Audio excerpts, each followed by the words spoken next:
there was a hero who defeated the powerful demon lord's army to protect the Holy Kingdom. He had poured all his strength into saving his people. Yet the people and the king were ungrateful and drove him straight out of the kingdom. From then on, he followed his heart's call that he would live life on his own terms. So Leo abandoned his hero status to apply for a lowly soldier position in the demon realm. Welcoming him was the demon queen Ichina and her 4 heavenly kings. He quietly entered the room in fear. Leo was afraid they would recognize him and drive him away. Only when he stood before those 5 people did his floating heart settle down. At this moment, Leo took off his hat and boldly declared his application to join the Demon Queen's army. With the achievement of having defeated Demon Queen Ichina in the blink of an eye, he was certain he would be an essential addition to the demon army right now. Leo begged Ichina to forget that dark past and join hands with him. Then they would together wreak havoc on the Holy Kingdom and establish a 1,000-year demon empire. Leo thought he had secured a position as Ichina's soldier, but she disagreed. No matter how much Leo boasted about that beautiful future, she flatly rejected his sweet words. Rewinding to a year ago, Ichina led an army to invade the human world. Because of this, the Holy King issued a decree ordering Leo and his friends to punish the Demon Queen. Leo was a top swordsman and mage in the kingdom, yet his teammates were all clowns who lost wherever they fought. After saving the country, he lost all faith in humanity. The priest, besides lighting incense to pray to ancestors, was useless. The archer missed every shot and got beaten up by demon soldiers, while the swordsman knew nothing about swordsmanship. Leo continued with the team, using the power of friendship to defeat the enemy. But life wasn't a dream. The longer they traveled, the more Leo's team became like a marketplace. Every time they reached a city, they would argue about sharing sleeping quarters.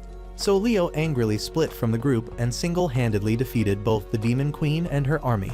But it was precisely that self-important attitude that got Leo rejected from joining the demon army now. While everyone was exasperated by his behavior, only Lily was delighted and demanded the group accept Leo. Because Leo had come through the back door to beg them for a chance to join. The 4 heavenly kings respected his plea and sat down to talk with him. If Ichina found out about this, she would burn this entire place down. So Shutina told him to make his final desperate plea. As the team-carrying battle god, Leo confidently rubbed salt into the 4 heavenly kings' wounds. He would recount his solo victories against each member of the 4 heavenly kings to persuade them to let him join. Leo's arrogant words made Edward laugh. Being defeated by such a formidable swordsman was indeed an honor for Edward. That day, the two fought on a lush green field. Edward wielded a massive dragon sword, directly attacking Leo, forcing him to struggle in defense. The dragon general was not only strong and big, but also had extremely hard dragon scales, making it impossible for Leo to pierce through to his flesh. Despite having strong attacks and sturdy defense, Edward still had to surrender to the protagonist's light. Thanks to that light, Leo successfully sent Edward back home. At this point, Leo curiously asked why Edward followed Ichina. However, Edward had never thought about this before. Perhaps he liked fighting strong opponents, so he followed the Demon Queen. Being a king was too busy. Who had time to play with dolls with daughters? Mearns saw that Leo didn't understand anything and couldn't help but feel sorry for him. Leo must have been single for too long and forgotten the vitamin of love. Mearns was Leo's second defeated general. He was a half-human, half-demon genius raised in the Assassin's Guild. Mearns' strength and speed made Leo feel suffocated. Perhaps if he had endured just 5 more minutes, Leo would have been sent to heaven. In his dying moments, Leo made a bold move, chanting a comet spell that destroyed the church, causing Mearns to faint. After that massive explosion, the city's cultural heritage was destroyed, causing people to be extremely angry. They constantly demanded compensation from him, giving Leo a severe headache. Lily saw Leo holding his head in pain, and she imitated him, making him happy. Leo looked at Lily and remembered his confrontation with this cute cheese stick animal general. On a rainy day, Leo was sheltering under a tree when he met a stranger. Seeing this girl looking like a lost golden deer, Leo took her home to care for her. Unexpectedly, a few days later, the girl regained her memory and remembered she was an animal general. Immediately, Lily turned on Leo and attacked him. But Leo knocked her out with one hit. One would think Lily would hate him. But no, she jumped up and hugged Leo like a fan meeting an idol, confusing Leo into thinking she was a masochist who enjoyed being mistreated. It wasn't until later that the protagonist learned that the animal tribe had a rule. Whoever was defeated by someone of the opposite sex had to marry them. So from then on, Leo had a tail following him 24/7. Leo's final opponent among the 4 heavenly kings was the demon general Shutina. She was the one with the greatest magical power among all the demons. Shutina was proficient in all spells, including ancient ones. To defeat this demon head, Leo used an ancient stasis spell that froze all her magic, forcing Shutina to abandon all spells and engage in hand-to-hand combat with him. Thus, the beloved magical sorceress had to cry bitterly, accepting defeat at the protagonist's hands. Shutina was furious hearing Leo's account. Shutina was a top mage in the demon realm who could read ancient languages as easily as rap. Yet she was forced to fight hand-to-hand with a swordsman. How could she win? Besides, there was no one in the world who could seal all of Shutina's spells like Leo did. Murns, hearing how Shutina was defeated, felt embarrassed for her. Seeing everyone mocking her, Shutina's face turned red like a tomato, and she changed the subject. She asked why a hero like the protagonist wanted to join the Demon Queen's army. Returning to a year ago, Leo encountered Ichina in the final life or death battle. She continuously fired blasts at Leo, forcing him to dodge desperately. The protagonist was even hit in the face by Ichina's tail, causing him to roll on the ground. One would think Leo was done for, but no, he grabbed a dagger, charged at Ichina, and broke her shield. After the shield was pierced, he stabbed directly into the core, leaving Ichina motionless on the ground. After defeating Ichina, Leo returned to the holy capital. However, what greeted him wasn't the applause of the people or generous rewards from the king, but fearful gazes and endless gossip. All of them avoided Leo, making him terribly anxious and insecure. In the days that followed, things got even worse. Throughout the city, posters were put up warning that he was a dangerous character. People gathered to protest loudly, demanding Leo be expelled from the city.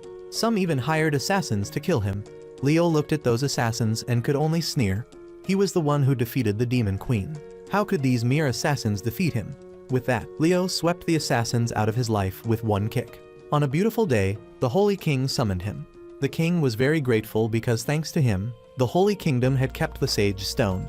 Despite his gratitude, he couldn't ignore the people's whispers. So the Holy King ordered him to leave the country. Hearing this, Leo accepted the order, put on his coat, and left his homeland. On his way, his mind was constantly tormented. Leo couldn't understand why he had to risk his life to protect a world that treated him so poorly. The protagonist drifted like a cloud, not knowing where to go. One day, while sitting in a corner of the market, Leo heard that the Demon Queen's army was recruiting talents to rebuild the powerful demon army as in the Golden Age. Hearing this, Leo happily returned to his cave and stayed up for several nights to prepare an excellent profile to apply to the demon army. Afterward, he crossed a desert as hot as fire and countless treacherous mountains to reach the demon realm. Lily, hearing his story, burst into tears, sympathizing with Leo's unfortunate fate. Thanks to that touching story, Shutina agreed to let him work on probation for a month in the army under her supervision. If during this trial period, Leo failed to complete his assigned tasks, Shutina would kick him out of the army. Additionally, Leo's joining the army had to be kept absolutely secret from Queen Ichina. Therefore, he had to use magic to conceal his identity. The first task Shutina assigned him was to increase the military force, repair the fortress, and purchase weapons. Next was to reduce expenses, improve the labor management system, and provide psychological counseling. Previously, logistics had been assigned to Lily, but there were too many tasks, and she couldn't handle them all.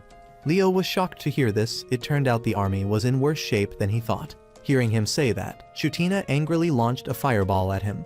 If it weren't for Leo, they wouldn't be suffering like this. Seeing Shutina's hot temper like cream, Edward jumped in to stop her.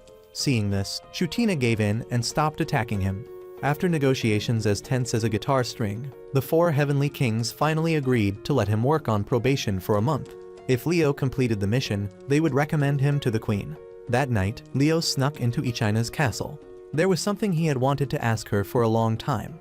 Building a new army from scratch was already difficult. Why did she forbid the soldiers from killing innocent people, only to ultimately suffer a devastating defeat against the Holy Kingdom? Leo really wanted to know why the queen was so stubborn. Even when cornered, she still refused to retreat from the human world. So he was determined to join Ichina's army to answer his questions. Early in the morning, Leo arrived at the office to start a wonderful workday. As a serious young man, he picked the lock to Shutina's room to wake her up for work. However, no matter how much Leo shook her, Shutina was determined to sleep in until whenever. Seeing this, Leo cleverly changed his voice to sound like the Demon Queen to call her. Hearing the queen's voice calling her, Shutina turned pale with fear, jumped up, and bowed repeatedly to apologize to the queen for her delay in work. In reality, Shutina had been trying very hard. but the number of people needed to be recruited was higher than expected, so the review process was prolonged, making her extremely tired. But Shutina still promised to try to give Ichina the list of candidates who made it to the final interview round today. Leo saw her handling all the work alone and felt very sorry for her. He advised Shutina to nurture a loyal disciple to delegate work to. That's what a true leader does. Shutina nodded in agreement, then looked up and was shocked to discover she had been psychologically manipulated. Immediately, she became furious and cast an ice spell at Leo. The loud ice blast woke Ichina. She looked over at Shutina's room with concern. She feared she had given Shutina too many deadlines, causing her employee to develop a psychological disorder. After that heavenly disturbance, Leo had to clean up the ice remnants for Shutina. Meanwhile, she paced around the room, annoying him greatly. Shutina, seeing Leo raise his voice at her, went crazy again and cast an ice spear at him. Leo immediately activated his shield to block those sharp ice spears. The protagonist knew that all the suffering Shutina was enduring was caused by him. The Demon Queen's army was now suffering from a severe lack of manpower. After the battle with Leo, all high-level demons had been sent to the demon realm for treatment, so all their work was assigned to the 4 heavenly kings. Among them, there were many tasks that only Shutina knew how to do, and Ichina wanted them to quickly rebuild the Demon Queen's army. Therefore, she couldn't delegate this task to anyone else. As a result, Shutina worked to exhaustion. Due to her exhaustion, after throwing ice for a while, Shutina was already panting. Seeing this, Leo asked why she was so hostile to him. But what woman would be friendly to a man who barged into her bedroom uninvited? Leo obediently went to look at Shutina's task list. Seeing the list of things to do as long as a petition made him dismayed. With so many tasks, she should delegate them to others. In reality, Shutina didn't want to, but she had no colleagues or disciples to delegate work to. Suddenly, Leo's eyes stopped at the task of replenishing magic for the magic furnace. Magical equipment and facilities in the city all relied on this furnace for magic power. In principle, only magic users could replenish magic for the furnace. Moreover, this was a magic furnace created by Shutina, so only magic with a wavelength similar to Shutina's could be used to replenish it. Using a different wavelength could destroy the furnace. Thinking of this, Leo smirked and accepted this task. He asked if she wasn't curious about how he would complete the task. Shutina guessed Leo would mimic her wavelength to replenish the magic. But with his high IQ, how could he use such a silly method? He would use his cunning strategy to replenish magic for all 4 furnaces within 2.5 hours. Hearing this, Shutina was disappointed. She only needed less than an hour to finish. Why did he need so much time? Leo not only didn't admit he was inferior, but also retorted to her. He made a bold declaration. If he completed the task within the next 2.5 hours, she would have to compliment him and give him a kiss. Shutina gritted her teeth in anger, but still nodded in agreement. So the young man happily transformed into a knight to carry out the mission. Before going on the mission, he requested Shutina to appoint him as an assistant to the 4 heavenly kings. Hearing this, she approved the position and also gave him the title Mentally Ill Knight. After this morning's disturbance, Ichina immediately called an emergency meeting to inquire about Shutina's condition. When she learned that Shutina was going crazy because she had assigned too much work, Ichina felt very guilty. With thin manpower and mountains of work, she had no other choice. Ichina could only ask others to monitor Shutina, preventing her from overworking and destroying herself without realizing it. Just less than 30 minutes later, Leo returned to the office. Seeing this, Shutina immediately assigned new tasks to Leo. However, he was out of energy and wanted to rest to recharge. Instead of accepting the task, Leo took out an illusionary eye to lie down and learn about her work. Shutina found this extremely irritating. What kind of man was so lazy yet still complained about the food, making Shutina furious? She angrily tried to pull him up, but Leo had used a gravity spell, making it impossible for her to lift him. Shutina was so angry that she summoned a thunderstorm to destroy this bureaucratic worm. Just as Shutina was about to strike Leo with lightning, there was a knock at the door. Diana entered the room to report that she had used the protective charm given by the mentally ill knight to replenish magic for the furnace. The name that grated on his ears annoyed Leo, so he changed it to Black Knight Onyx to make it cooler. Back to the main work, Diana continued to report that this protective charm was both durable and had effective wave transmission. Therefore, from now on, she requested Shutina's permission to replenish magic for the furnace. Seeing Shutina's slight hesitation, Leo stepped in to explain. After leaving the office, he immediately went to the workers' area in the city, then asked the blacksmith to cast goblin metal into a purple glass. Afterward, Leo imbued it with a wavelength matching Shutina's magic. Purple glass is an extremely solid stone. Once it remembers a wavelength, it never forgets. So whoever wears it will automatically synchronize their magic with Shutina's.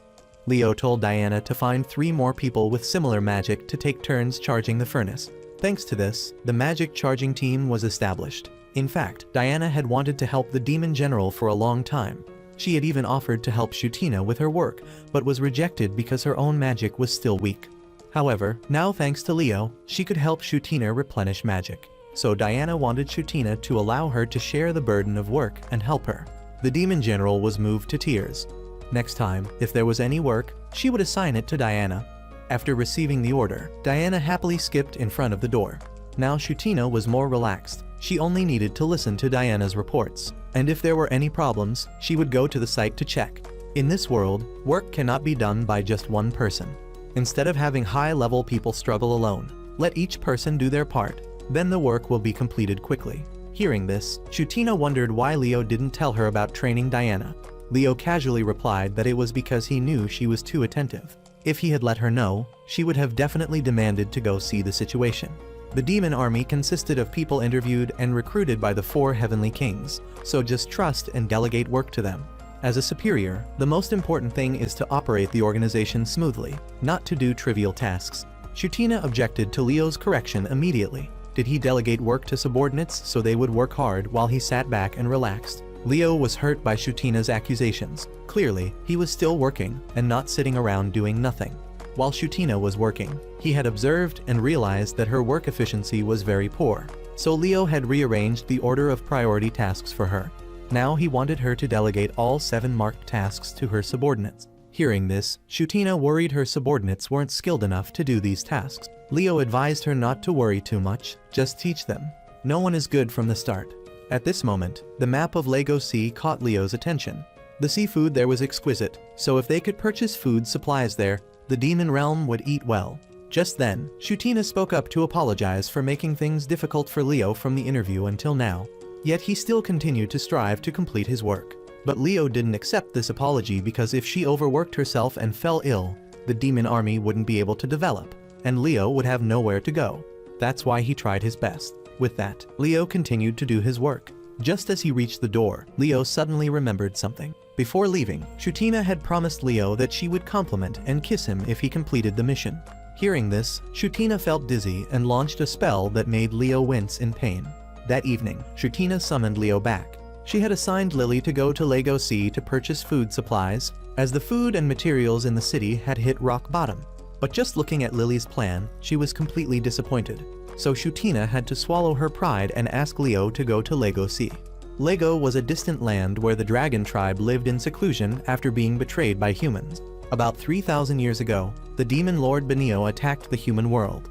When the battle ended, the demons stayed to reconcile with humans, including the dragon tribe. Unexpectedly, humans turned against the dragon tribe and persecuted them.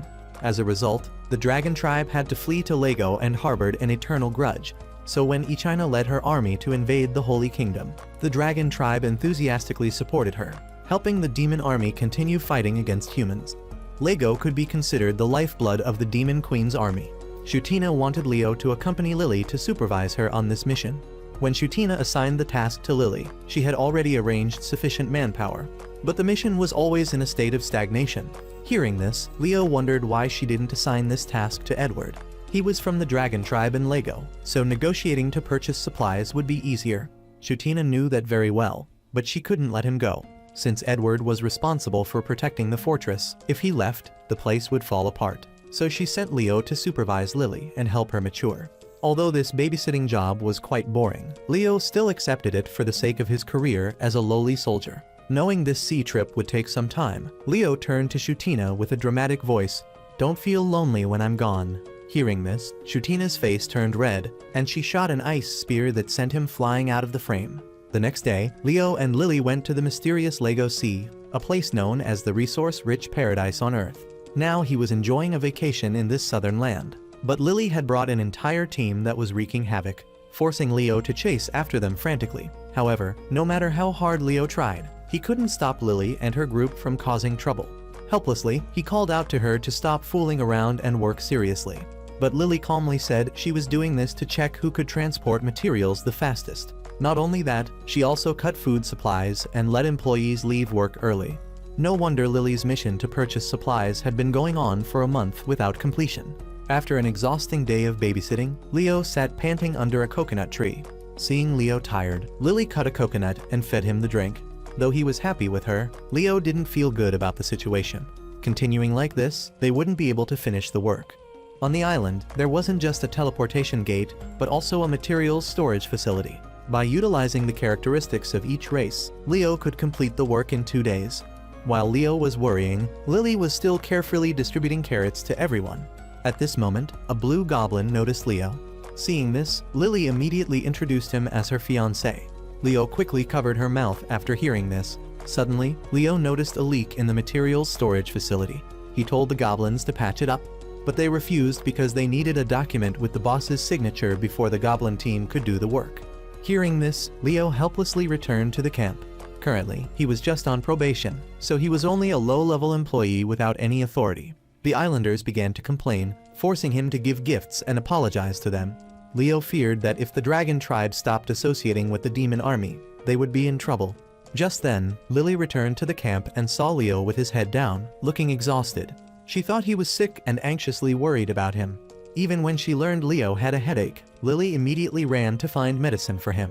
Meanwhile, back at the demon realm, Shutina still hadn't received supplies from Lego. Hearing this news made her sigh. She knew assigning this task to Lily was risky, but because she wanted her friend to mature, she nodded in agreement. Speaking of this, Shutina remembered the days when the demon realm was devastated by Leo. She and Ichina were very sad, but Lily had helped Ichina feel better and made the demon realm more vibrant thanks to the daisies she had planted. Leo saw Lily trading carrots for medicine for him and couldn't help but sigh. If only she were as enthusiastic in her work. Thinking this, Leo immediately implemented a plan to train Lily to become a mature person. As the evening faded, Lily returned to the camp with headache medicine to find Leo lying incapacitated on the bed. She immediately ran over and discovered he had been bitten by a venomous snake. Actually, the highly venomous snake was summoned by Leo to help Lily grow up. Leo said that if the poison wasn't neutralized within half a day, he would die. Hearing this, Lily planned to return to the demon realm to ask Shutina for treatment. But the teleportation gate was broken, so she couldn't use that method. Lily had no choice but to go pick herbs to detoxify Leo. This was exactly what Leo wanted, so he directed her to the western mountain to pick the herbs. As soon as Lily stepped out the door, Leo had already detoxified himself and used an illusion eye to monitor her. On the way up the western mountain, he had set up all kinds of obstacles. To overcome this challenge, Lily would have to cooperate with her subordinates. Through this, Leo would help Lily learn how to collaborate with her subordinates. On the way to the western mountain, suddenly Lily transformed into Fenrir, the legendary divine wolf. The divine wolf Fenrir was the guardian deity of the Elkia continent. Although he didn't know why she could transform into a wolf, Leo was certain she couldn't pass the first challenge. He had cast a spell on the stone to make it immune to physical damage. To pass this challenge, Lily would have to bring subordinates who knew about charms. But Lily was very stubborn, trying to break the stone herself, only to realize that no matter how hard she tried, she couldn't break it. Leo was delighted to see this, as Lily had realized she needed the help of others. But Lily didn't summon anyone and continued to strike the stone until it shattered. Leo watched in disappointment. She was so stubborn, refusing to ask others for help. But he still had a second hope, the forest of immortal slimes that couldn't be eliminated. Among those slimes, there was a small body, the central slime, that helped the entire group exist. If it could be destroyed, the problem would be solved immediately. To quickly pass this stage, Lily only needed to bring subordinates with sharp senses. But she didn't need to, because with just one bite, Lily had resolved the troublesome slime issue. Leo was shocked by this scene. His perfect plan had completely failed. Lily ran straight through the forest until she reached a cliff and stopped. Leo couldn't bear to see himself fail again, so he transformed into an old man reciting poetry to approach her. In the third challenge, Leo had used earth spirits to create a huge chasm. If Lily wanted to reach the western mountain, she would have to jump to the other side. She didn't hesitate to gather momentum to jump across, but her jumping power was limited, and she couldn't make it across. Seeing this, Leo sang a song to hint to Lily to ask eagles to carry her to the other side. But Lily simply swam across, leaving Leo's mouth agape. From then on, Lily continuously overcame challenges on her own, making Leo desperate and completely dejected. The next morning, as soon as Leo woke up, Lily immediately hugged him tightly and gave him her drawing. In the drawing was how she had used her subordinates to transport supplies back to the demon realm. Thanks to Uncle Shin, Lily had learned how to delegate work to others instead of doing everything by herself. Leo had thought Lily was too stupid to understand anything, so he didn't tell her directly but chose a complicated roundabout way. Now Leo realized how foolish he had been. From now on, Leo vowed to be straightforward and not play twisted games anymore. After completing the purchase of supplies, Leo happily returned to report to Shutina, which made her very pleased. But there was something more important she needed to tell him. The Demon Queen Echina had ordered Knight Onyx to appear before her. Hearing this, Leo worried and asked himself, had she already sniffed out his secret? From the airplane, Leo silently gazed down at the city. Below were tens of thousands of people he needed to protect. Leo flew like an eagle with broken wings, then plunged down to slice a goblin in half before the horror of a nearby girl.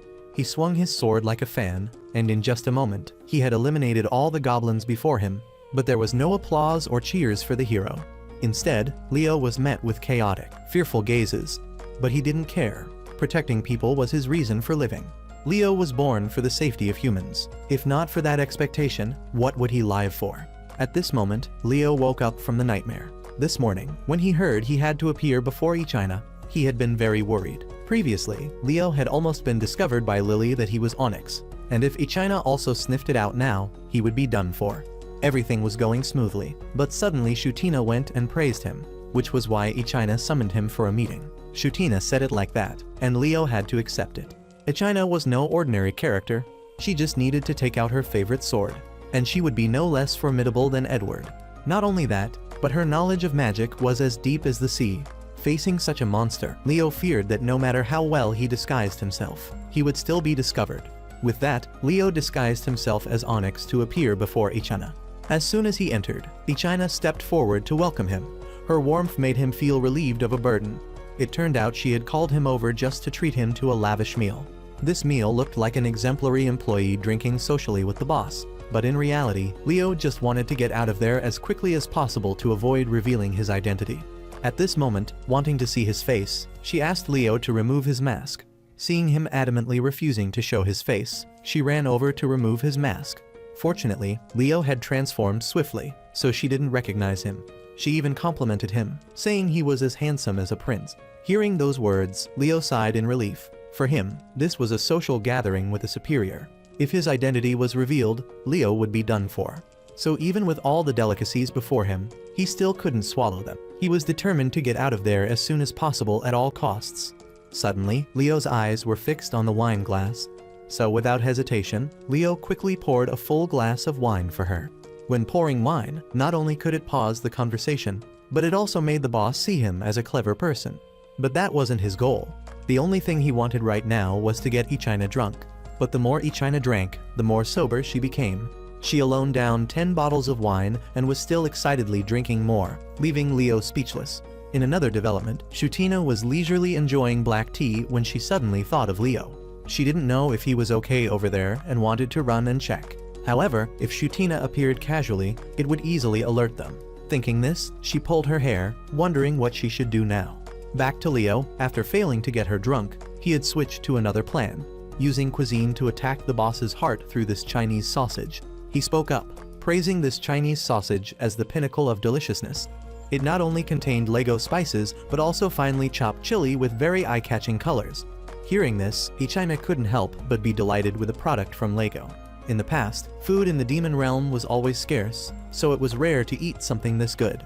But thanks to Lily's efforts, the people of the demon realm had begun to eat well and dress nicely. Echina spoke with a slight smile that made Leo's heart flutter. So the demon queen's smile could be so beautiful. She didn't know that the person who made this Chinese sausage was Leo himself, not the legendary chef Rat Ramai. Since the rats cooked poorly, Leo had to step in to season it, and then he gave the rats a cooking secret to pass on. Thanks to this dish, Leo unleashed the third move in the survival secret of drinking, understanding the dishes on the table and extending the conversation with food. Leo's intelligence in communication made Echina very satisfied. When Shutina first mentioned him, she had been curious about what kind of man he was. Unexpectedly, Leo was so good at both state affairs and domestic matters, truly an excellent gentleman. However, she wondered why he always had to wear an iron helmet. The good hour had struck for the fourth secret to be revealed. This was the time when a new soldier could express his thoughts without concern. His answer would greatly affect the atmosphere of the party, so Leo made up a story that it was a curse from the goddess Jana. He could only show his face for a short time. If it was too long, he would pay with his life. But to have an audience with the demon queen, even if he had to face danger, he would accept it. Leo thought his words could make Ichina end the party. But not only did Ichina not end the party, she became excited and demanded to talk with him all night. At this point, Shutina wasn't doing much better as she was stopped and questioned by Lily. Leo was missing, and she wasn't eagerly looking for him. Why? Suddenly, Diana from outside banged on the door, interrupting the conversation between the two. The wine party continued until the evening, and Leo still hadn't been discovered. However, he still wanted to quickly escape from there. But Ichina wouldn't let Leo have his way. She continuously praised him to the blue sky. Thanks to him, Shutina had reduced her workload. Thanks to him, Lily had matured and become more understanding. Having him in the demon army was a blessing for Ichina. In the demon realm, regardless of race, as long as someone was capable, she would welcome and recognize that person. Hearing this, the protagonist asked why Ichina didn't recruit the hero Leo. That name made Ichina furiously explode with killing intent. She didn't need that kind of two-faced person. If she let him into the demon army, the organization would corrupt from within. In fact, Ichina was still bitter about Leo to the bone. If it weren't for him, she would have already obtained the Sage Stone. The Sage Stone was the secret treasure in the holy capital Lares. About 3,000 years ago, the first holy king discovered it deep underground. It was the foundation for the development of the holy capital. Thanks to this stone, the dry, rocky land around Lares had transformed into a Disney-like paradise with lush green grass. Not only that, but it also helped the residents of the holy capital remain free from illness and even achieve immortality. However, all those rumors were false. Because Leo had used the Sage Stone, he discovered that all the embellishments around that stone were false. At this moment, Ichina was still casually slandering and cursing Leo.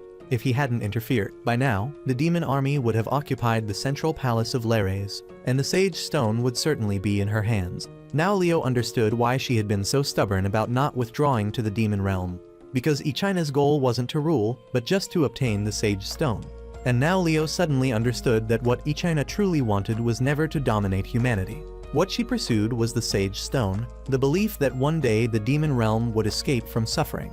In reality, she wanted to join hands with humans to obtain the Sage Stone. But that was only a story in a bloody fairy tale. In the story, demons came to the human world to create a city where humans and demons lived together. But in reality, demons and humans could never escape the fate of confronting each other. So Leo wondered what she wanted to use the Sage Stone for. He guessed she wanted to become immortal or wealthy. But if that were the reason, she would have given up early and returned to the demon realm. But Ichina still didn't give up and even reorganized the army and stayed in this demon king's fortress. Hearing this, Ichina asked Leo to follow her. He stood still, gazing at the magnificent scenery before him. The sky was blue, the sun shone down on soft grass like silk, and the flowing water of the stream sang like a melody, captivating one's heart. She said in a mournful voice, "These things didn't exist in the demon realm. The trees in the demon realm were poisoned, the rivers dried up, and the ground was cracked. Sunlight was something that never existed there. Therefore, a war for resources broke out among the demon tribes, turning the demon realm red with blood. Because of this, Ichina wanted to restore order so the demon realm would no longer be immersed in war. She wanted to see the warm sunlight and lush green meadows in the demon realm. That's why Ichina gathered the 4 heavenly kings, led by Shutina, to come to the human world to obtain the Sage Stone. If humans obediently handed over the Sage Stone, Ichina would withdraw her troops in peace. But if not, even if the entire human world fell into chaos, she wouldn't care. Although she loudly proclaimed to bring down the holy capital, she was the one who had ordered the demon army not to kill indiscriminately. Thanks to this, the casualties on both sides were minimal. Truly the softest villain in the solar system. Even if she wanted to play the villain, she couldn't, because every time she saw the worried eyes of ordinary people, her heart softened like noodles. Humans also had a homeland, friends, and relatives, so she couldn't bear to kill them. In fact, Ichina didn't hate Leo that much. He was just doing his duty as a hero to protect the holy capital from invasion. After all, she was the one who initiated this war. Ichina's words made Leo realize she was a national saint. Perhaps she had been thinking and worrying about whether starting that war was right. And the source of her insecurity and despair was Leo. At this point, Ichina turned and asked him why he had joined the demon army. This question made Leo extremely uncomfortable. Because she had been so honest, He couldn't deceive her. So Leo decided to reveal his true identity. He was about to confess when Shutina and Lily rushed in. Shutina handed Ichina a letter requesting extended leave for a backpacking vacation from Mearns and a suicide note from Edward for failing to nurture subordinates. After reading it, Ichina was shocked to the core and screamed out loud. That night, while Mearns was deep in thought by the riverbank, Leo came to talk with him. Leo asked what was troubling him, but Mearns only said the word age, leaving Leo to guess. Shutina had mentioned that Mearns had recently celebrated his birthday. Perhaps he had no friends his age to party with, so he was sulking and demanding to go traveling. Thinking this, Leo coaxed him, saying he would organize a birthday party for him. Hearing this, Mearns coldly replied, "Are you sure you're older than me to act like a senior?" Returning to that afternoon, after receiving messages from Mearns and Edward, Leo and the Queen had been extremely worried.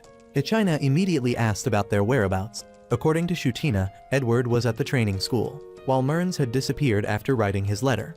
Hearing this, Leo volunteered to find Mearns so Ichina could meet with Edward. However, she had only taken a few steps before collapsing from drunkenness. In her dizziness, she cast a sobering spell to regain clarity. Leo watched her disappearing figure and sighed. It seemed he would have to wait until this mess was resolved before he could confess his true identity. Leo traced Mearns's magical trail to find him. The protagonist had thought two tough men wouldn't have any psychological issues. Who would have expected both of them to fall apart, leaving him to sort everything out? Just as Leo reached the edge of the forest, Mearns suddenly attacked him. The protagonist immediately shouted for him to stop, but Mearns continued to launch deadly strikes at Leo. Seeing this, Leo had no choice but to reveal his true form, which made Mearns stop. Leo sat down beside him and asked why he was leaving the demon army. "Don't think you can fool me with that travel excuse." But Mearns really did want to travel, it wasn't a lie. Hearing this, Leo was so angry he could spit blood, shouting, "If you leave, the 4 heavenly kings will have to restructure the entire demon army. So if you have any troubles, tell me, or it will be too late for regrets." While talking, Leo had taken the precaution of tying Mearns's feet to prevent him from running away. Leo continued, "If you want to leave the demon army, I won't stop you. That's your decision. If you want, just resign. I'll tell Ichina and everyone else that I couldn't find you. However, when you resign, don't let yourself regret it. First, decide on your next job and hand over your current work to the demon army. If your boss is terrible, give them a good beating and then leave with a clean conscience. Even if everyone around you objects, as long as you accept it, that's enough. But if you still feel uneasy, just calm down and take a deep breath first." Leo sincerely asked what was troubling Mearns, but he just grunted once, which made Leo angry. At this point, Mearns finally opened up. In 3 days, he would be interviewing candidates. As a superior, if he couldn't show his authority, he would face trouble. This time, he would be recruiting smooth-talking people to go undercover and act as spies. But Mearns wasn't good at talking, so he had decided to travel to learn communication tricks. However, now Mearns didn't need to anymore because he had Leo here. Mearns demanded that Leo teach him to master communication within 3 days. Leo was stunned and asked if he had discussed this decision with anyone. But Mearns couldn't talk about this with anyone because everyone was busy with work. Instead of speaking up, he had sent a letter demanding to go backpacking, truly incomprehensible. Seeing that Leo didn't understand him, Mearns tried to leave, but his feet were chained, so he had to stay with Leo. Leo found him too difficult, so he gave in and agreed to teach Mearns verbal communication. That night, Leo returned to the Demon King's castle to report the situation. Ichina laughed. She hadn't expected her disciple to be so dedicated to the demon army. Among the 4 heavenly kings, only Mearns wanted to fight against humans like Ichina. Hearing this, Leo remembered his previous great battle with Mearns. At that time, he had told the protagonist that if he didn't eliminate him, one day Mearns would consume all of humanity. Now Leo asked about Edward's situation. After receiving news that Edward was handling himself, Ichina immediately went to the training school. Fortunately for her, Edward had dragon scales, so swords couldn't pierce him. Otherwise, she would have lost a subordinate. Edward kept stabbing himself while blaming himself for being useless, so Ichina couldn't get any information out of him. So she assigned Juliet to supervise him. Edward greatly respected his daughter, so he wouldn't do anything stupid. Hearing this, Leo said after resolving Mearns's case, he would go find Edward to talk. That evening, Leo happily took Mearns to a small, lovely restaurant and made him work as a waiter. Mearns was still confused about what was happening when the owner praised him profusely. Since Leo provided the divine cooking formula, and they had a cute waitress, customers had been flocking to the restaurant non-stop. Mearns didn't understand why Leo had brought him to the restaurant to work. Hadn't they agreed that Leo would teach him communication? Why did he suddenly have to work as a waiter and disguise himself as a female servant? At this point, Leo explained, "You're a high-ranking official among the 4 heavenly kings. If you show your face while working, your subordinates will recognize you, and then people won't be able to eat comfortably." But Mearns disagreed, arguing that Leo could have given him a male uniform. However, Leo couldn't because only this maid outfit fit him. Besides, the service industry required many interpersonal skills, so by experiencing this job, he would gradually learn the secrets of verbal communication. After a while of dedicated service, Mearns's face soured. Seeing his frowning face, the owner told him to smile to make customers less afraid. But his smile looked terrifying. Leo saw this and advised, "When serving customers, put on a cheerful face. If you keep scowling all day, customers will run away in their slippers." But Mearns had no talent for communication, so he had to accept it. In fact, Leo had initially been poor at communication too, but thanks to talking a lot, he had mastered the skill of verbal communication. Leo saw Mearns grunt and flicked his forehead, saying, "Drop that grunting habit when responding to people, or they'll punch you. When people talk, you need to show that you're listening to them. Stand in the other person's position to hear them. For example, if you're eating noodles with people, you can respond it's delicious or this dish is terrible depending on the other person's mood. Listen to what they say and guess if there's any hidden meaning. Then bring up topics the other person most wants to hear." However, from a young age, Mearns had been taught by the guild to eliminate thoughts about others, so he couldn't learn verbal communication this way. At this point, Leo realized that telling Assassination Guild members to think about others was truly useless, so he changed his approach. The first lesson Leo taught Mearns was to silently listen to others. Hearing this, Mearns immediately kicked the protagonist's leg to make him stop talking nonsense. "How could one have a conversation like that?" Leo retorted, "Isn't there a saying that good communicators are good listeners? Listening to what others say is also a form of dialogue. You'll understand the feeling of people coming to you to share their troubles. Then you'll get to hear all about office drama and relationships. Besides, you're about to be an interviewer, so instead of being good at talking, try learning to listen. The interview will definitely go smoothly."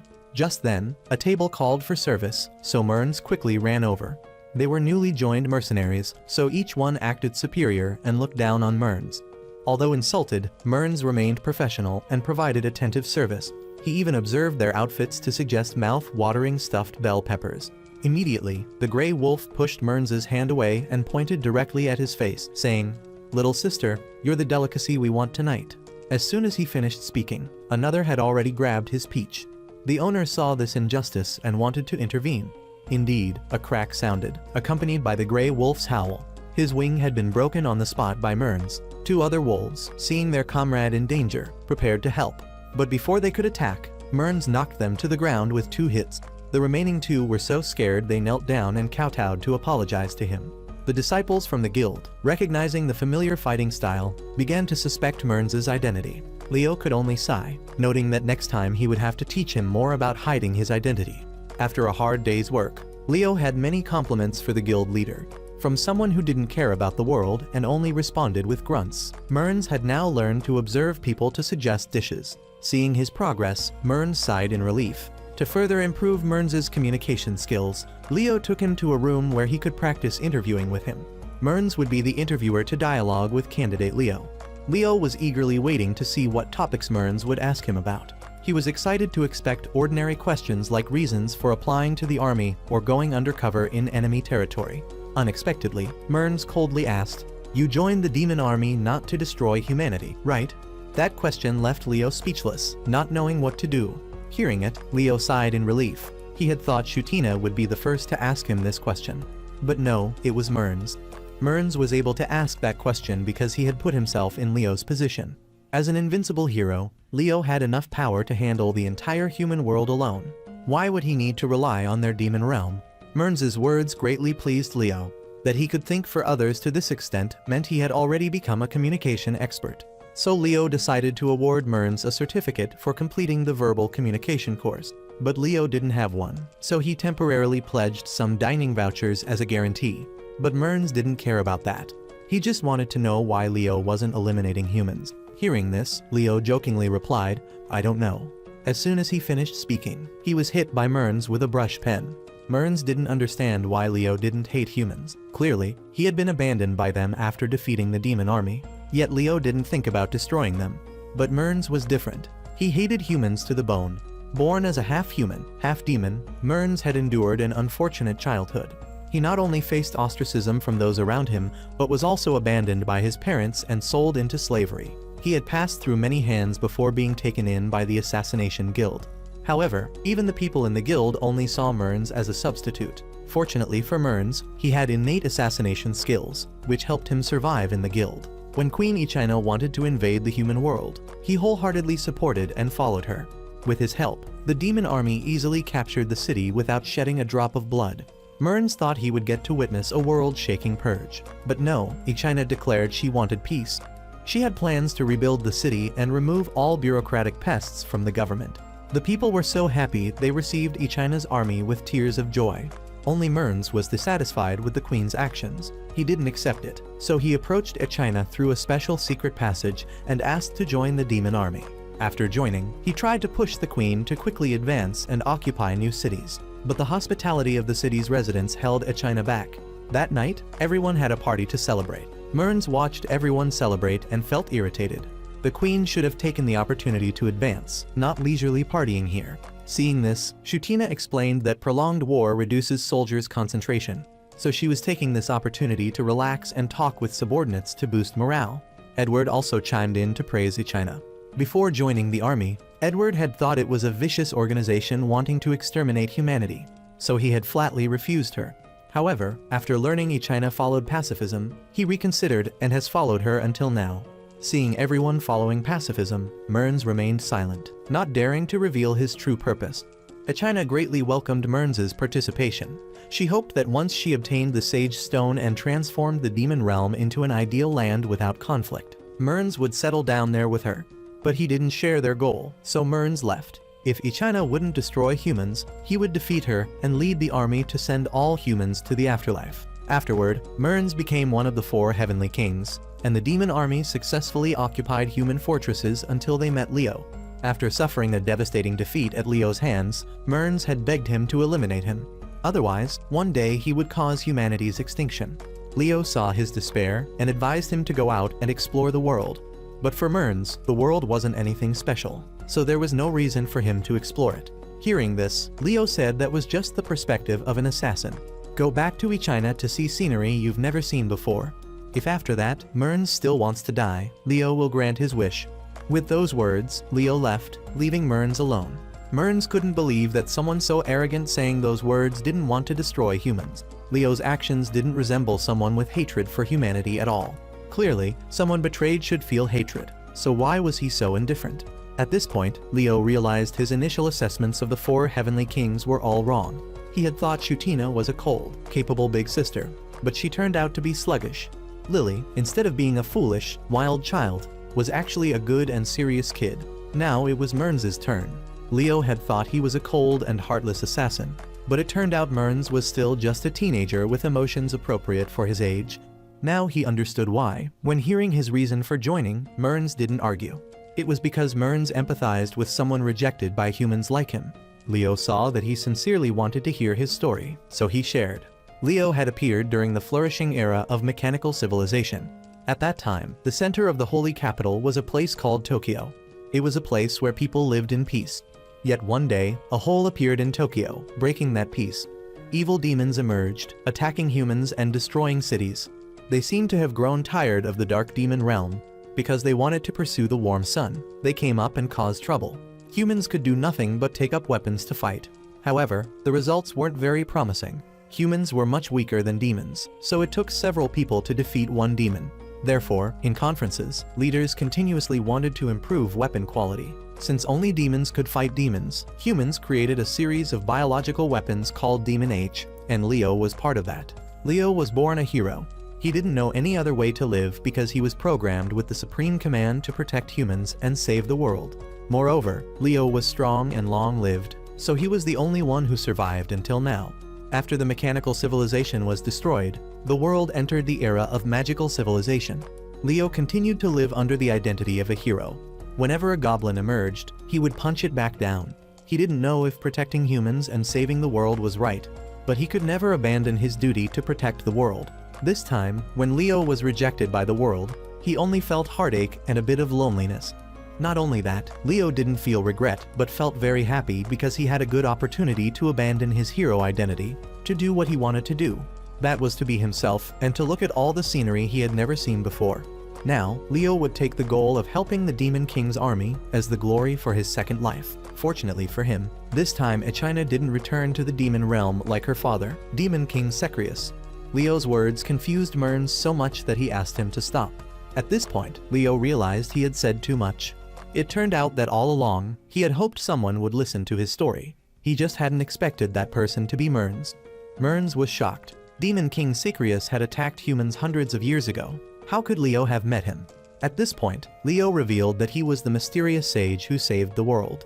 His answer made the boy's jaw drop. When he learned that Leo was over 1,000 years old, he was even more shocked. Thanks to living so long, Leo had met all kinds of people. So he knew for certain that the 4 heavenly kings and the queen were all good people.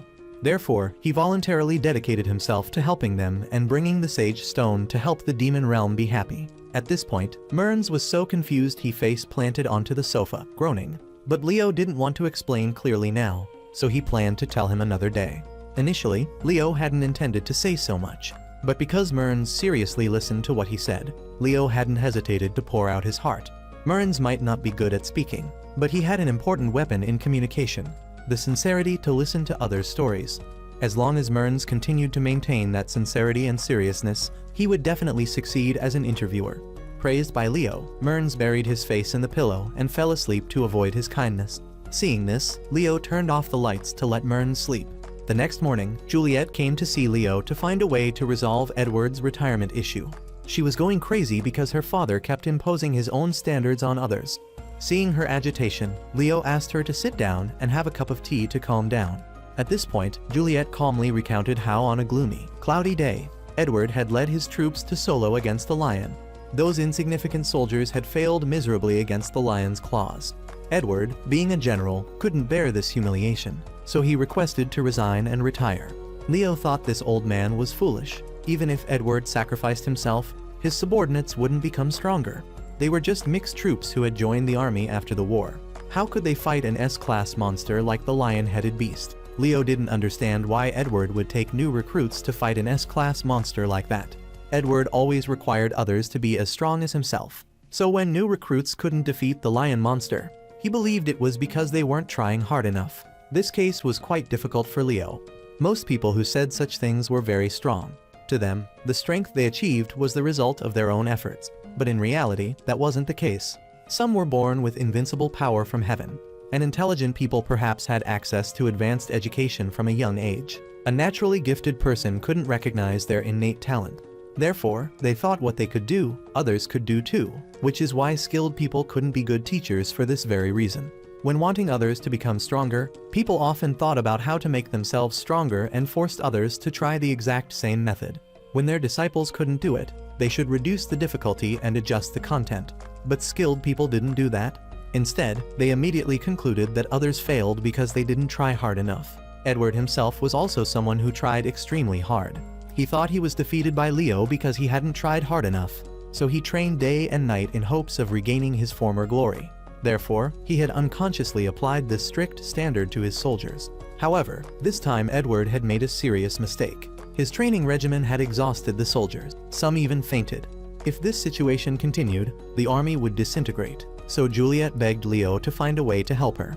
As a serious young man, Leo immediately agreed to help her. After the heart-to-heart talk with Leo, Mearns immediately told Shutina and Lily about him. Although he didn't understand what biological weapons were, he knew Leo joined the Demon King's army, not because he wanted to destroy humans, but simply because he wanted to help the demon army. Regardless of why he joined, Shutina would still keep a close eye on him, so when Leo behaved abnormally, she would report back to Echina. Hearing this, Lily and Mearns raised their hands in agreement. Meanwhile, Leo was struggling to figure out what to do to correct Edward. Suddenly, he noticed Lily's report, which contained a very familiar machine, sparking an excellent idea in his mind. Just then, Echina invited him to meet. As soon as he arrived, he nearly fell backward because of Edward's resignation letter. He wanted to give up his position of nurturing subordinates and start again from the warrior position. Ichina had tried to persuade Edward to reconsider, but he refused, so she wanted Leo to help think of a way to bring Edward back. However, after speaking halfway, Ichina changed her mind because she didn't want to continue relying on him anymore. Seeing this, Leo frankly said he already had a way to deal with Edward. She just needed to trust and leave this matter to him. Hearing this, Ichina reluctantly trusted Leo with the task and promised that after handling this matter, she would tell him a secret. Lily led Leo to where the goblins had found the robot. It was a forbidden weapon, many times stronger than the lion monster. Moreover, this mechanical puppet was also a special robot created to deal with Demon King Benio. Now Leo would teach Edward what respect meant. That afternoon, Edward announced that after today, he would resign as general. He would pass the position to his daughter, Juliet. At that moment, the mechanical puppet loomed before Edward and his friends. Immediately, he ordered his soldiers to charge and attack the enemy. The entire battalion with neat swords and spears rushed forward, but couldn't penetrate the machine. The soldiers saw this and stood still in fear.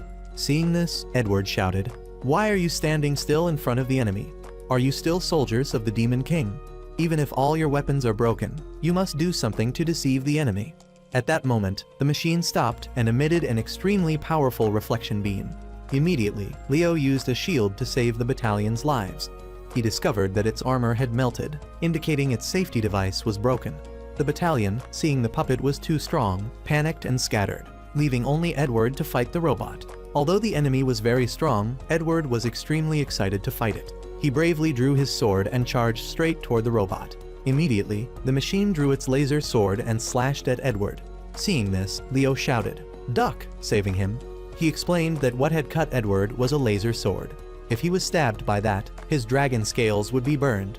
If he wanted to defeat it, Edward had to follow his instructions. After the machine's eyes lit up for 3 seconds, it would snipe, so he had to focus his defensive spell on one spot and use dragon scales to block that attack.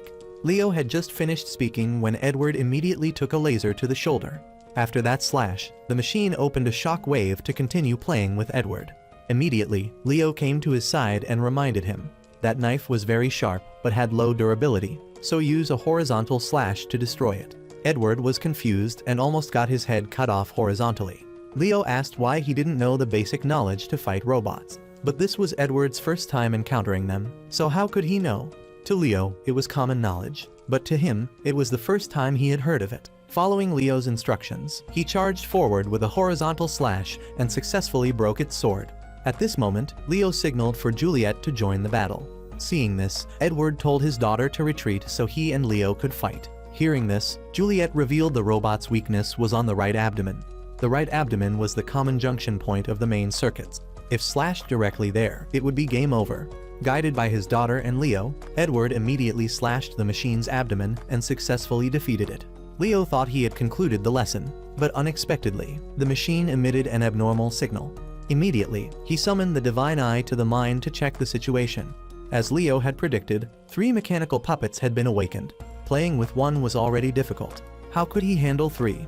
So Leo had to temporarily suspend the plan to deal with the other 3. But in misfortune came fortune. The queen and her 3 retainers had arrived at the mine in time to support him. After learning about Onyx's plan, Ichina wanted to come to the mine because she was afraid something uncertain might happen. Moreover, Edward was a very important subordinate of hers. If Ichina let Onyx work alone, she wouldn't be worthy of the Demon King title. So he should continue dealing with Edward while she handled these machines. With those words, Ichina unleashed hellfire and burned them. As the evening faded, Leo criticized Edward. Being one of the 4 heavenly kings, how could he not know about laser weapons and shock waves? It must be because he hadn't tried hard enough. If he couldn't even deal with a robot, what kind of dragon general was he? Leo's words made him realize these were the exact words he had said to his own soldiers. When Edward scolded them for not being able to defeat the lion monster, they had said they had no experience fighting it, so how could they win? But Edward didn't listen because in his youth, he had continuously fought against strong enemies and accumulated experience, so don't make excuses and think of ways to overcome it. It was all because they weren't trying hard enough. Juliet, seeing Leo scolding her father harshly, spoke up. She believed that what Leo knew, others might not know. The robot was an opponent that her father and she had never encountered before. How could he demand they have knowledge about it? But Leo ignored this and still believed they were just making excuses for their lack of effort. Immediately, Juliet rebutted that not understanding an opponent encountered for the first time was natural. He couldn't assume that what he could do, others could do too. As a trainer from the beginning, one must guide and meticulously pass on knowledge to fulfill one's duty. At this point, Edward finally realized his mistake. He turned and bowed his head to apologize to his soldiers. All along, Edward had only blamed them for not trying hard enough without examining himself. The green-skinned man, seeing Edward bow his head, asked him to look up. They had voluntarily joined the army because they admired his valor. So they begged him not to resign but to stay and train them. Hearing this, he agreed to stay as general. In another development, Ichina was partying hard with the machines. She continuously unleashed her techniques, turning the ore mine into a deadly dungeon. Leo was reading a book when Shutina came to find him. Today, Ichina would host a tea party to celebrate Onyx's key position in the demon army. Before going there, Shutina had asked him a question. Was his purpose of joining the demon army to destroy humans a lie? Although it was true, he wouldn't betray the demon army. On the contrary, today, he would clearly explain his reason to them. Hearing this, Shutina warned that before she gave the order, he must not publicly reveal his identity. If Ichina became angry, all their previous efforts would turn to smoke. Seeing this, Leo nodded in agreement with her suggestion. After instructing Leo, Shutina returned to prepare the hall. When preparations were complete, she would send someone to notify him. After Shutina left, Leo looked at the picture on the book cover and couldn't help but remember their first meeting. That day, that little demon had desperately explained that he wasn't a bad person and had no intention of attacking humans. He had just accidentally passed through the Great Spirit Hole and came here. Hearing that it was better here than the demon realm, the little demon had migrated here. That Great Spirit Hole was a hole connecting humans and the demon realm. It required a lot of catalysts and strong magic to maintain, so the little demon went through that hole to explore what the human world was like. Seeing that Leo was listening attentively, he tried to talk more so Leo wouldn't deal with him. The little demon continued that he wanted to live in peace with humans. He was too tired of the war scene in the demon realm. That Benio was useless, only knowing how to use violence to solve problems. Demon King Benio was the former leader in the demon realm. In the past, he had opened a spirit hole to the human world, so Leo had heard of him. However, Leo's cold reaction made him scared to death. If this continued, he feared he would be eliminated. But contrary to the little demon's thoughts, Leo sheathed his sword and asked him to take a walk with him. On the way, Leo asked why Demon King Benio had opened the Great Spirit Hole. Because the demon realm was always immersed in wars fighting for resources. Benio had drilled a hole leading to a deserted island in the human world for them to migrate. Unexpectedly, he drilled straight into Tokyo City. The monsters only survived on their fighting instincts, so suddenly Tokyo became a bloody battlefield. Seeing this, the little demon hurriedly returned to the demon realm, but he couldn't anymore because the Great Spirit Hole had been closed. He guessed only Benio or the upper echelons of the demon race could do that, so the Demon King had abandoned his people in the human world. Suddenly, Leo asked if there was a possibility that Benio and the upper echelons would return to invade humans. The little demon guessed there was a high chance they would return because humans were too weak compared to the demon race. He guessed that spies had reported to Benio that this was an excellent time to attack the human world. With the fighting power of humans, sooner or later, the demon realm would occupy their land. Just as the little demon said, because humans were weak, when hunting demons, Leo had to go in a group of 3. Hearing Leo call him a demon, the little demon corrected him immediately.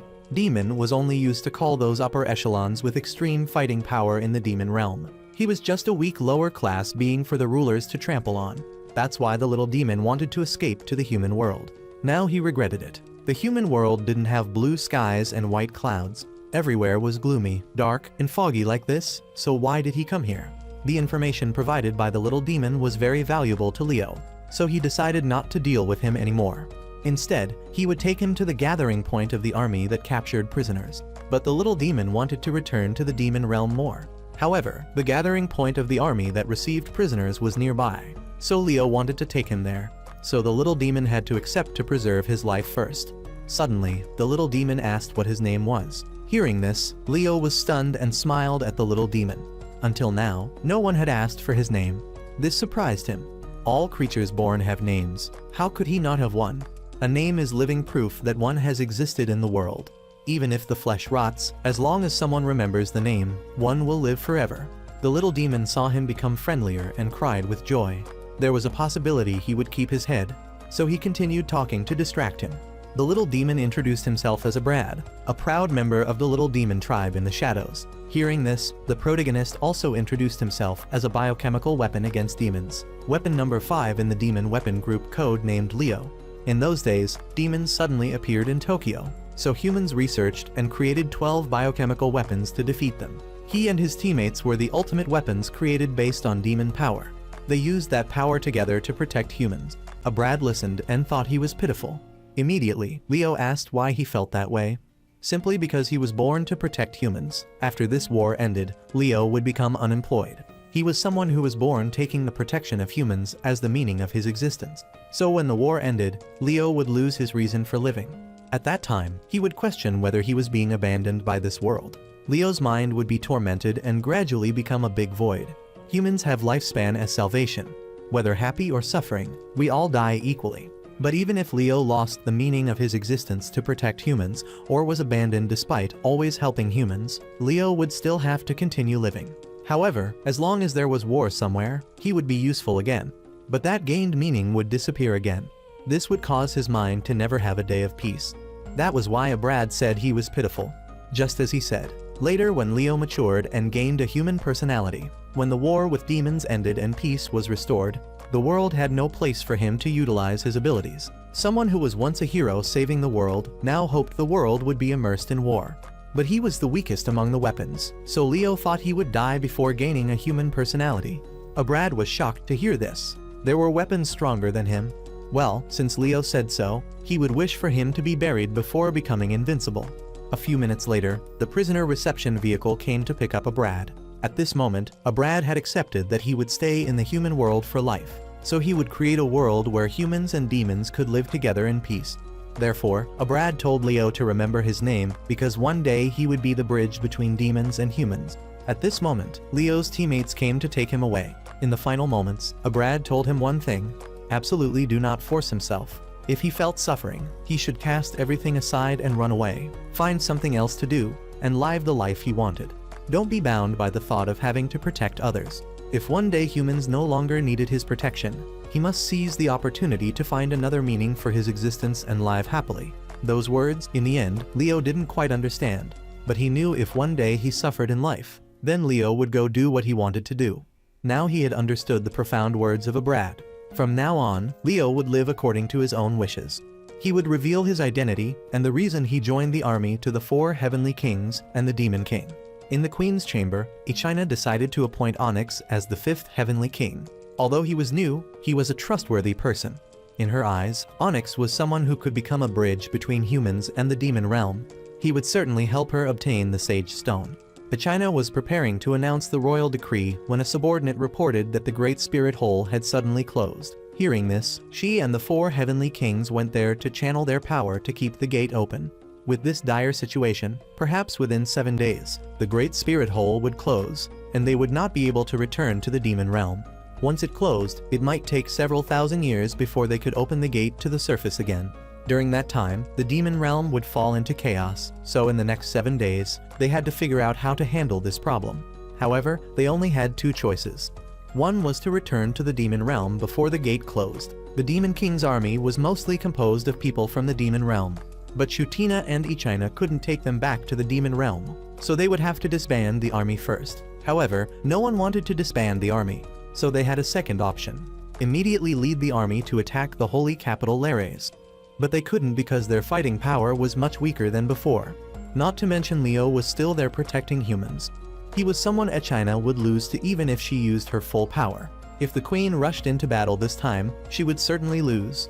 She couldn't let this involve everyone. So Ichina decided to disband the army and return to the demon realm. Shutina, being the deputy of the demon realm, would also follow Ichina back there. Even if Ichina would be deposed for not obtaining the Sage Stone when she returned, she would accept it. Seeing everything at an impasse, Lily immediately revealed that Leo was here. Hearing this, Shutina quickly covered her mouth. Fortunately for her, Ichina was immersed in sorrow and didn't hear what Lily said. Ichina thanked everyone for coming with her this far. She deeply regretted not being able to realize their dream of turning the demon realm into a prosperous land with them. For that dream, since childhood, Ichina had always studied to enhance her abilities and then became the demon queen to seize the Sage Stone to make the dream a reality. At this point, Leo took off his helmet, revealing his identity and the truth to her. The Sage Stone wasn't an omnipotent tool that could make any wish come true. It was just a super powerful device from the mechanical civilization that utilized quantum black holes to bring magic power. So it wasn't certain it could fulfill her wish. However, if they could find the instruction manual, perhaps everything could be resolved. Humans had been searching for it for generations, but still hadn't found it. According to Leo, the human world had 2 Sage Stones. China only needed to take one and return, and no meaningless war would occur. Then humans and demons who loved each other could live in peace together. At this moment, Leo revealed his true identity. He apologized for deceiving her all this time. The reason Leo joined the demon army was that he wanted to confirm whether China was worthy of being entrusted with the Sage Stone. If she wasn't suitable, he would immediately leave the army. But from the moment they drank together, Leo had determined she deserved it. If she brought peace to the demon realm and didn't let demons disturb humans, then she deserved the Sage Stone. Now China realized she had been deceived all along. She went mad, launching fireballs that destroyed the room. After that, they all went up the snowy mountain. Up there, the Sage Stone was residing. However, still not trusting him, she was suspicious that he would lure them into a trap and capture them to bring back to the human world. Going back a few minutes, China strongly opposed allowing Leo to join the army. She blamed herself for being too careless, not recognizing Onyx was Leo, leading to this humiliation. Seeing this, Shutina and Lily hugged her and pleaded for him. Leo had contributed a lot to the Demon King's army. Edward and Mearns also owed him many favors, so they begged China to let Leo stay. Given these contributions, China reluctantly agreed not to pursue the matter of him disguising himself as Onyx anymore. Now, importantly, he had to lead her to get the Sage Stone, and he boldly declared he would successfully resolve this issue. Hearing this, China dumped a pile of snow on his head. Immediately, Leo angrily threw snow back, triggering a massive snowball fight. The 4 heavenly kings watched the two playing happily together and remarked, "Those who love each other most, bite each other hardest." On the way, China asked how Leo knew so much about the mechanical civilization. It was a civilization that existed 3,000 years ago, during Lord Benio's invasion of the prosperous civilization of the human world. She guessed he must be a scholar researching this topic to know it so well. But no, he was simply born right into the mechanical civilization. Hearing this, China was shocked and wondered how he could live so long. As they walked, Leo explained that when Benio attacked the human world, the biochemical weapon Demon H was created. Leo was one of them and had the ability to copy any ability of the opponent he fought. Furthermore, he had no lifespan and could develop infinitely. Now China understood why he was so strong. It was because he had copied and carried the power of tens of thousands, hundreds of thousands of armies. Had she known this from the beginning, China would have used a different method to obtain the Sage Stone. But now she had been guided by him, so she would achieve it. Fate was indeed ironic. Who would have thought the hero China wanted to take revenge on would join her Demon King's army and then lead her to find the Sage Stone? Leo continued that the others in Demon H had all been eliminated. Only he had survived. In his heart, he was always engraved with the mission to protect humans. It was his value of existence, and Leo had spent the past 3,000 years protecting peace. But when the world was peaceful, he hoped humans would be in danger. Hearing this, China wondered if he didn't feel happy about the peace achieved by his own hands. Perhaps because he had developed humanity and responsibility, they had conflicted. It caused him to do strange things, and for humans, what Leo did was meddlesome. Without him, they would still live well. Hearing this, China denied that if it weren't for Leo, humans would have long been ruled by the demon army. However, times change, anything can happen. Perhaps one day, humans could truly defeat the Demon King. At that time, Leo would lose a place to return to. He might, for self-preservation, plunge this world into chaos. Leo would destroy the world and then save it. He feared becoming such a terrifying person, so he hoped China would end it. At this point, Leo revealed the truth that he was the one holding the Sage Stone. It was an infinite energy device residing in his heart, so to have the Sage Stone, they would have to kill Leo and take it. If they didn't, Leo would go to the human world and destroy them. Then he would destroy all Sage's stone relics all over the world. With those words, Leo drew his sword, challenging China and the 4 heavenly kings. Since childhood, China had been told hero stories by her nanny. He was an extremely powerful being. Just mentioning him made her tremble with fear. From Demon King Benio to Dark King Astat, all were pushed back by the ancient heroes. The nanny feared that when China grew up, she would be pushed to death by that hero. But the little girl found the nanny's words boring. Even if they were heroes, they were still just humans. Echina would defeat those people in the blink of an eye. She only feared not becoming the Demon Queen. Those few heroes were mere mosquitoes. But facing him now, she realized she was just a chicken. As soon as Leo declared war, he flew over to deliver loving sword strikes to Echina. After a few moves, Echina had fallen to the ground. Not waiting for her to get up, Leo launched another sword strike, forcing Echina to jump to dodge. At this point, Leo spoke up. If he couldn't protect the world, he couldn't maintain his value of existence. Humans had said they didn't need him, so he would use any means to force them to need him. Leo would save this world even if he had to destroy it. Hearing this, Echina advised him not to have such foolish thoughts anymore. What was the point of destroying what he had once protected with his own hands? Everything would just become a wasteland. Hearing wasteland, Leo laughed loudly. What was wrong with destroying the world he had protected with his own hands? Leveling everything and rebuilding from scratch was okay too. With those words, he launched a wind spell, making her fall, then brought his sword down on her head. However, the strike was blocked by Edward. He advised him to stop for world peace. But Leo didn't listen and continued to attack Edward. Seeing this, Shutina quickly trapped him in a cage. However, Leo immediately escaped the cage and pulverized Edward. Using a cage now? If you're good, come fight me directly. Seeing Leo still being unreasonable, Shutina continued to persuade him. If his heart was the Sage Stone, he just needed to cooperate with the Demon Realm. Was his promise not to betray the Demon Realm a lie? But Leo didn't listen and continued to shoot arrows at Shutina. Seeing this, Edward immediately rushed to block the arrows for her. Leo charged up to finish Edward, but was stopped. In reality, Leo had endured enough. With great difficulty, he had shed his hero identity. Yet death still didn't come to him. Leo didn't know whether to hate the humans who created him or hate the demons who caused him to be created. With those words, Leo released thousands of arrows, forcing Echina and Shutina to raise their shields in defense. Echina realized that last time, he was just toying with her. This was the true power of the ancient hero. She didn't know how to defeat Leo. The magic nucleus that Leo had broken last time still hadn't fully recovered. Now Echina could only risk using forbidden magic. At this moment, Lily called for Leo to stop. Because in Lego, he had listened to her heart. This time, Lily would listen to his heart. Hearing this, Leo laughed coldly. His heart was that he had overestimated the demon race. With those words, he shot an arrow at Lily, causing her to faint. Things had gone too far beyond Echina's endurance. She angrily grabbed her sword and charged to attack. Meanwhile, Shutina silently chanted a spell to summon a demon spear and shot it straight at Leo's position, causing him to pause for a moment. One would think that blow would severely injure Leo, but no, to him, it was just like a mosquito bite. If you want to defeat me, the whole team needs to come in. Seeing Leo so arrogant, Edward spoke up. In the past, he was very grateful because, thanks to him, someone who only knew about himself now sympathized with the weak and recognized the importance of those around him. Edward respected Leo and considered him a precious friend, so he couldn't just watch Leo be corrupted. With those words, Edward released his dragon vein and charged to attack. But only by the second strike, Leo had already defeated Edward. After catching his sword, Leo froze Edward and then breathed fire, causing his dragon scales to shatter. Finally, Leo kicked Edward out of the game. Seeing her subordinate injured, Echina frantically attacked. Shutina also joined forces to help her trap him. Seeing this, Echina used Hellfire to burn Leo. However, he was completely unharmed. At this point, Echina realized something unusual. Leo was someone who could copy the enemy's power and develop infinitely.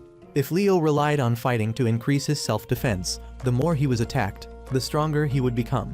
Leo was slowly walking toward Echina when Mearns slashed him across the neck. Perhaps because he was busy learning verbal communication, Mearns's physical skills had regressed considerably.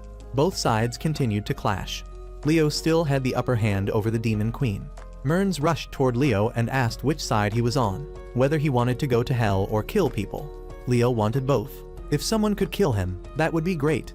If not, Leo would destroy this entire world. Mearns escaped from Leo's demon claw and continued to question him. If Leo wanted that from the beginning, he just needed to declare war on the Demon Queen and be done with it. Why bother improving work efficiency and teaching others? It didn't resemble someone who wanted to destroy the world at all. While Mearns was distracted, he took a slash to the stomach. Immediately, he had to use a body-splitting technique to confuse Leo, then launch a strike from behind to finish him. But Leo had read him like a book, using ice magic to freeze Mearns, causing him to lose his wings mid-flight. Leo was laughing in pleasure when Lily rushed over to solo him. In reality, she didn't want to fight him at all, but seeing Leo's fake smile, she couldn't just stand by and rushed to stop him. Lily's tears made Leo's heart feel like it was being cut with a knife, but he still stubbornly fought and sent Lily away first. Now Ichina realized that standing before her was no longer a human but a monster created by ancient people. If this continued, both the demon realm and the human realm would be destroyed. Now Ichina had no other choice but to perform that forbidden spell. She called on Shutina to help her buy 42 more seconds to chant the spell.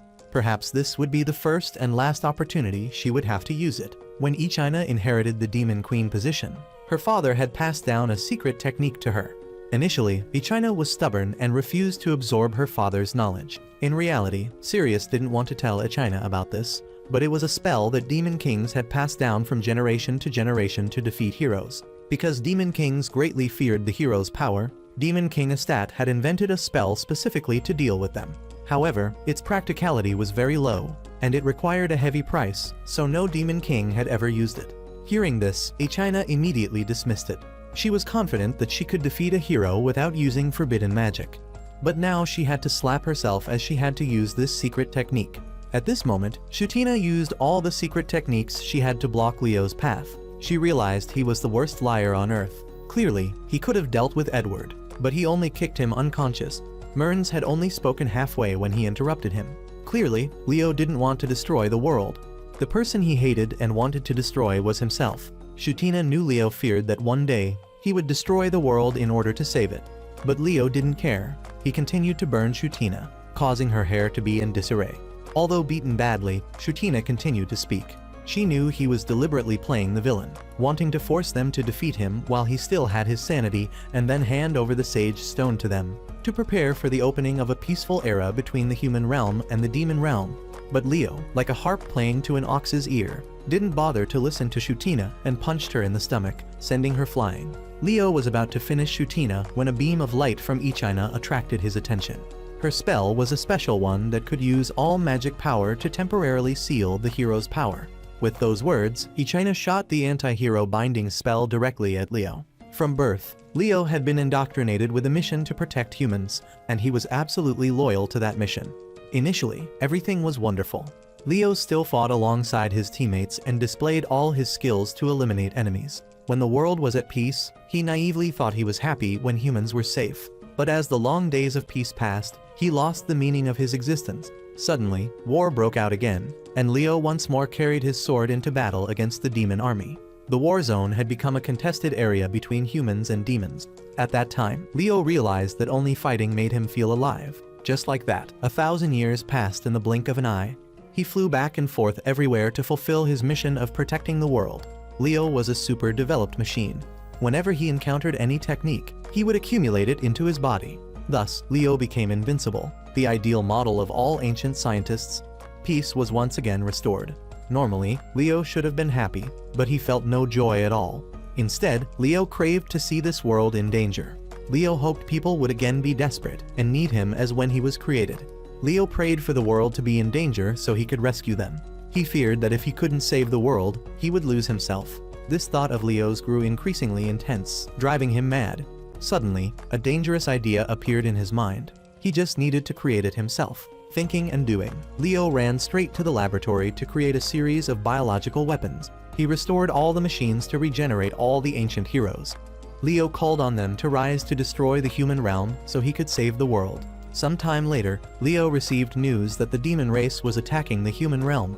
According to the soldier, a huge hole appeared on the mountainside, and the demon race emerged from it. Suddenly, Leo remembered he had left his 12 siblings in the laboratory. Immediately, he ran there and destroyed all the machines. Now Leo realized he was the true demon. He was the most evil person deserving to be eliminated. For his own desires, he had plotted to destroy the world and play with human lives.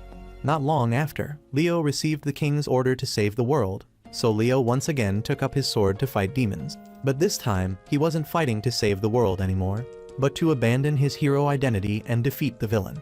Additionally, Leo had to find a successor to entrust the Sage Stone. That person must be able to defeat him and protect humans. At this moment, Ichina appeared. Clearly, she had ordered her subordinates not to harm innocent people, but to do their best to occupy and rule the land in the most peaceful way. She didn't come here to kill and rob. Ichina's words and actions surprised Leo. He couldn't understand how an invader could say such things. To answer this question, Leo captured her subordinates for investigation. According to the little demon, Ichina reluctantly attacked humans only because she wanted to save the demon realm. Leo interviewed another girl and received the same answer. Before going to the human realm, Ichina had ordered the demon army absolutely not to bully humans. She even went to the front lines to set an example for her troops. For the little demons of the lower demon race, she was still willing to care for them. This proved she was an extremely warm person. To verify this, Leo used eye techniques to investigate Ichina, and he became more convinced that she was the one who could inherit from him, becoming a bridge between humans and the demon realm. From that moment, Leo began his journey to abandon his hero identity. He followed against the 4 heavenly kings to see if they were good people. Surprisingly, they all protected Ichina and wanted to realize her aspiration to bring peace to the demon realm. After defeating the 4 heavenly kings, Leo met the final boss, Ichina. He had an extremely satisfying great battle with her. After defeating Ichina, Leo infiltrated the Demon King's ranks to listen to her thoughts and confirm whether Ichina was indeed the person to whom he should entrust his heart. After handing over everything, he would end his own life. Ichina launched the anti-hero power spell directly at Leo. At this point, looking at his smile, she realized everything was just a play staged by Leo. Now, as she used the spell, her body felt like it was breaking into 100 pieces. While Ichina's internal organs were turning upside down, Leo couldn't move a finger. He knew all his power had been sealed. Now, his wish to die had come true. Leo looked at her with admiration. Although she looked very painful, she still struggled to defeat him. Indeed, his successor was extraordinary. Meanwhile, Ichina begged Leo to look into her eyes. She didn't want things to turn out this way. Since hearing about a person named Leo who repeatedly defeated her soldiers, she had a bad premonition because it was exactly like the story that previous demon kings had encountered. However, that was 100 years ago, so she thought that hero had already died. But when she heard he was born in the mechanical civilization, she had a premonition that Leo was the hero who had defeated previous demon kings, the one who lost his comrades, lost his home, and now didn't even have a grave. Yet he still protected humans alone. Leo looked straight into Ichina's eyes and thought, "Do it, it's okay, they will definitely succeed." The things one person can do are always limited, which is why one must trust others. That is the most important quality a hero must have. However, Leo couldn't do that, so he didn't deserve to be a hero. Leo couldn't open his heart to trust anyone because he thought this world could only be protected by him. There was no place that could accept Leo when he wasn't a hero. But now Leo realized he was so foolish and wanted to be saved. He hoped they could accept him when he wasn't a hero. Ichina agreed with him on this. This made Leo very reassured when entrusting the Sage's Stone to her. When he went to the underworld, she would replace him as the bridge between the human realm and the demon realm. But Ichina didn't listen. She wanted to save Leo and end everything here. Ichina shouted loudly, if Leo's wish was to die, she would help him. With those words, Ichina ordered the 4 heavenly kings to rush forward to deal with Leo. Immediately, they obeyed and launched fatal attacks at him. After taking 4 lethal hits, Leo fell down. Meanwhile, Ichina cried out in pain as if to release her own suffering. Leo stared blankly at the sky before him. It had been a long time since he felt so wonderful. After the battle ended, everyone gathered around Leo. Ichina thought he was so stupid for setting up this Demon King scheme. Not only that, but he had also held back with them and deliberately let her hit him. Leo couldn't help it since everyone looked so miserable, so he gave up. Actually, from the beginning, Leo had intentionally let everyone defeat him. He had achieved his goal of neither having to kill anyone nor forcing everyone to fight their hardest against him. Ichina found this hero so annoying. He had nearly made her and her teammates log out from the Earth server. He had used the emergency right to temporarily cut off the energy supply from the stone to himself. So the Queen had 300 seconds to take it out of Team Leo. Hearing this, Mern stepped forward to take it out, but was stopped by Lily. She begged everyone not to send Leo away. Ichina looked at Lily crying and felt sorry for him. She knew from the beginning that he hadn't wanted to send anyone away, nor did he intend to destroy the world. Instead, Leo chose to give up his own life in exchange for world peace. Ichina asked if he had any regrets. Leo had already handed over his work and had also improved the skills of the demon army. Leo had no regrets and nothing more to say. He just wanted to send a final message apologizing to everyone for the trouble. Hearing this, Ichina slowly approached Leo and gave him a slap. She didn't want to be a peace messenger between the demon realm and the human realm at all. Ichina was a queen busy with thousands of things. She had no time to worry about such trivial matters. so she would recruit Leo into the army to handle that for her. He should become a peace envoy between the demon realm and the human realm. Leo, seeing this as a foolish decision, called on Edward to persuade her to take the stone out of him. But since he had the same thought as the queen, why would Edward do that? There were many things Edward needed to consult Leo about, so keeping him alive was better. Moreover, besides someone who had lived 3,000 years, who could be a better peace messenger than Leo? So Edward begged Leo to reconsider and continue living. Lily also rushed to grab Leo and asked why he hadn't discussed with her before doing such dangerous things on his own. Hadn't he taught that when in difficulty, one must ask others for help? Tears streamed down Leo's face. She knew she was very foolish, so she couldn't understand why he was seeking a way to hell. But Lily would become someone who would listen to his heart.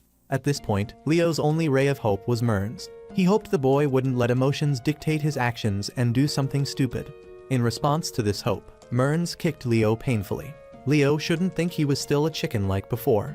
Mern's only needed to look at his actions, gestures, and eyes to know how much Leo wanted to live. So if he wanted to live, he should continue living and not let himself regret it. Seeing that Mern's wouldn't take the stone, Leo turned to Shutina for help. Immediately, she used her staff to shut his mouth. Now he should tell her the reason why he wanted to die. Hearing this, Leo said it was because he wanted to protect humans. The Demon H weapon couldn't go against that pre-programmed mission. Moreover, inside him, there was a function to hide thoughts, helping to completely eliminate any thoughts of betrayal. But Leo had developed to a new level, allowing him to eliminate that function. If Leo couldn't protect humans, he couldn't maintain that value of living anymore. Like that, to complete his mission, he would cause humans to be in danger. Those missions, in the face of his strong will and free personality, had already paled. Shutina heard this and thought he was so foolish. He just needed to use his will to make that mission disappear. Hearing this, Leo obediently followed Shutina's words. After a while of fighting against his own mission, Leo had stopped those thoughts. It turned out that all along, it was because he willingly maintained that mission. At this point, there were only 30 seconds left before the scar in the middle of Leo's heart would close. If Leo truly wanted to ascend to heaven, Echina would let him have his wish. At this moment, Leo suddenly remembered Brad's advice from long ago. Your life, live it as you wish. Don't let the mission of protecting others bind you. When humans no longer need Leo, find a purpose for yourself and live happily. Echina extended her hand, suggesting he abandon his hero identity to follow her. Hearing this, Leo took her hand in agreement. Thus, his 3,000 years of solitude had ended. The next morning, Leo woke up early as usual to check the rooms, preparing for a new workday. After finishing, he returned to the banquet hall to check and saw everyone still sleeping truly without any vigilance. As he was saying this, Echina interrupted. If it were in the past, she wouldn't have drunk until she was drunk with a hero like this. But now times had changed. Leo had submitted under her command. Echina asked if he regretted losing the opportunity to go to heaven. Honestly, Leo didn't regret anything because what he truly wanted was to be her assistant. At the previous wine party, when he heard Echina wanted to restore order in the demon realm, helping the demon realm no longer be immersed in war, Leo had changed his mind and wanted to help Echina fulfill that wish. Hearing this, Echina objected that she was a vicious invader, invading the human realm for her own purposes, yet he thought working under her was a good thing. Contrary to Echina, Leo saw her as a friendly queen who always thought of others. It was precisely because she was virtuous that she waged war for the people of the demon realm. An innocent person who only thought about the people like her wasn't suited for invasion at all. However, it was Echina's innocence that had saved Leo, so he hoped from now on, she would entrust the evil tasks to him so she could be a virtuous ruler. Echina laughed at Leo's straightforwardness. She came over, took Leo's hand, and hoped he would help her in the future. The two were in a romantic moment when Juliet came to break the romantic atmosphere. Hearing this, Echina's face turned red like a tomato, denying everything. After a moment of embarrassment, Juliet got to the main point. She reported that the flying dragon beast soldiers were dissatisfied with their treatment and had been causing trouble since early morning. Hearing this, Echina called everyone to wake up immediately and ordered Edward to handle it before casualties occurred. One by one, Lily, Shutina, and Mern's were also called by their subordinates to resolve the matter. Even Echina was called by her subordinates to handle the issue at the Great Spirit Hole. But now she no longer had a headache about resolving that issue because now she had Leo by her side. This was Leo's story before joining the demon army.